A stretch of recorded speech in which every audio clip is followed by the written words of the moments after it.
Hey, what's up guys? I'm just off the back of running a bunch of retreats at the wave pool in Melbourne. It was an absolute blast, and the most exciting part of it was seeing people's insane progression when it came to their surfing.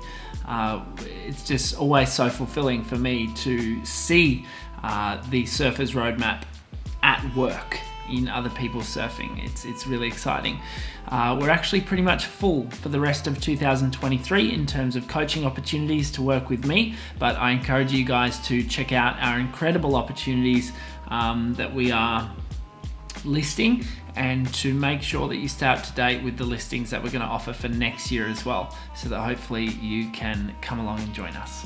All right, well, let's talk about 4 signs that you're still an intermediate surfer. Today we're going to be using lessons and examples from the Intermediate Surfers Roadmap curriculum. It's my online course designed to help surfers progress out of intermediate and into advanced. You can join almost 10,000 students smashing their surfing goals over at thesurfersroadmap.com. Okay, number 1, you surf horizontally instead of vertically. Having a vertical approach in your repertoire is definitely a hallmark of an advanced surfer, and there's a couple of reasons why you mightn't quite be getting there with your vertical turns. We're going to cover them here. Now, firstly, you might be coming off the bottom of the wave, targeting a too soft part of the wave to allow a vertical approach. Now remember, we almost need like a breaking lip to rebound off when we approach a turn vertically.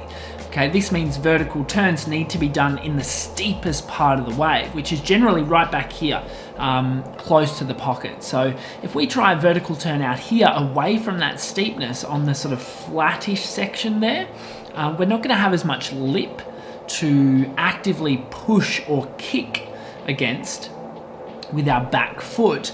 And generally this results in the surfer instinctively approaching it more horizontally than vertically.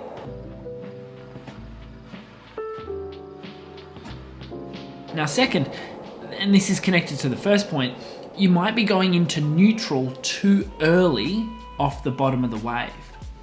Remember, our shoulders are our rotation source, our compass. And if we cash that in to move through the early arc of our bottom turn within that smile arc, it's going to make it more difficult to approach the lip vertically because it's that last minute pull that changes directions really quickly and gets us going up the wave in a more vertical direction. We save that final change in direction from, let's just say, 2 o'clock, and we rip it up to 12 o'clock with that pull. Okay, this puts us closer to the pocket of the wave where a steeper lip is, and allows for us to kick harder with our back leg extension, rapidly rotating the surfboard from, say, 12 o'clock to 6 o'clock back into the pocket of the wave for the next maneuver. On the back end, a vertical approach is generally unavailable if a surfer doesn't lift with their leading arm. We've talked about this a lot. This is the equivalent neutral position on the back end now, before going through the re-entry.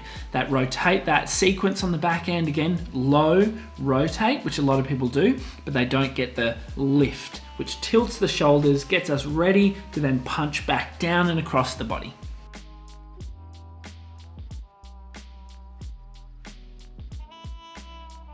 Number 2, your flow isn't quite on point. Flow is something we might describe as the in-between movements that link a surfer from one maneuver to the next. And generally speaking, the less movement, the better the flow. Flow can be inhibited by overcommitting to single maneuvers, which spends too many speed points, misreading a wave, or just simply poor wave entry. From a maneuver perspective though, and that's what we'll focus on here, flow is most heavily impacted by how much speed you can finish a turn with. And the most important feature of that is the back leg extension. Extending the back leg, either up at the lip vertically, as covered in point number 1, or at the conclusion of a horizontal turn, ensures maximum exit speed out of that turn. And it also has the added benefit of throwing lots of spray. It also flattens the surfboard, allowing for a more seamless transition onto the opposite rail to basically go into the next maneuver, which again translates to cleaner flow. Now, for maximum repetition here and good practice with your back leg extensions, the surf skates are really unparalleled in this regard. So that's something really good to focus on. Oh, quick note, flow is massively impacted by maneuver placement. And that's something that we'll actually be covering in the advanced surfers roadmap. Coming soon, I'm working on it. And number 3, you can't quite nail the bottom turn just yet.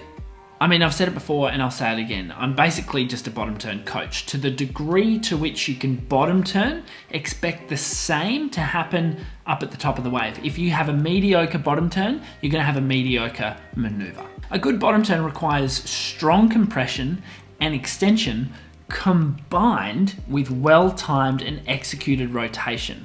Okay, one without the other will always hinder your approach, and you'll always sort of implement a bottleneck there if you can't integrate them together healthily. So that's why it's something that we work on so heavily in the intermediate surfers roadmap. To become an advanced surfer, you really need to learn how to adjust your bottom turn according to the specific section that you're approaching on the wave.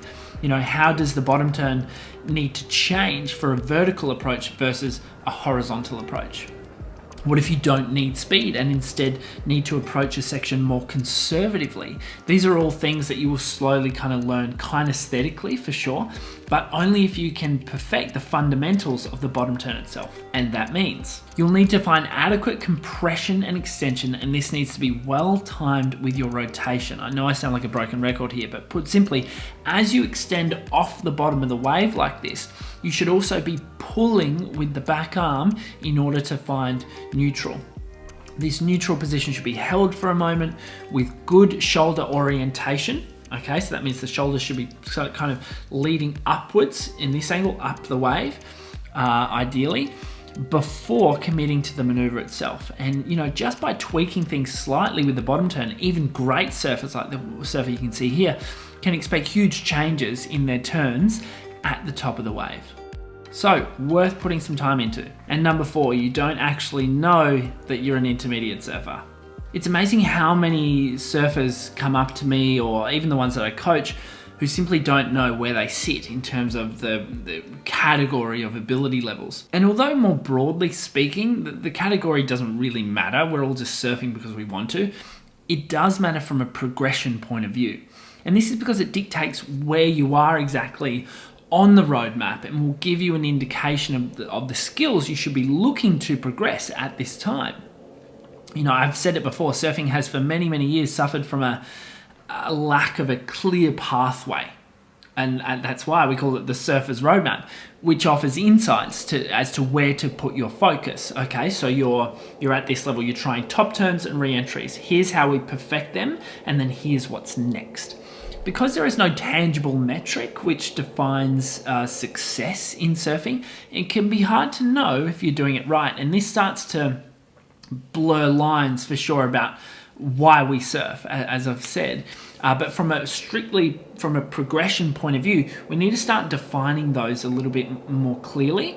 And that begins with defining where you are specifically on that spectrum of abilities as a surfer. If you think you are an advanced surfer, you know, maybe you've surfed for 20 years and you just kind of assume that you must be after surfing for so long, then you won't be surfing with a progression mindset.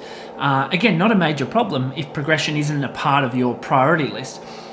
But often it becomes one when you see yourself on camera.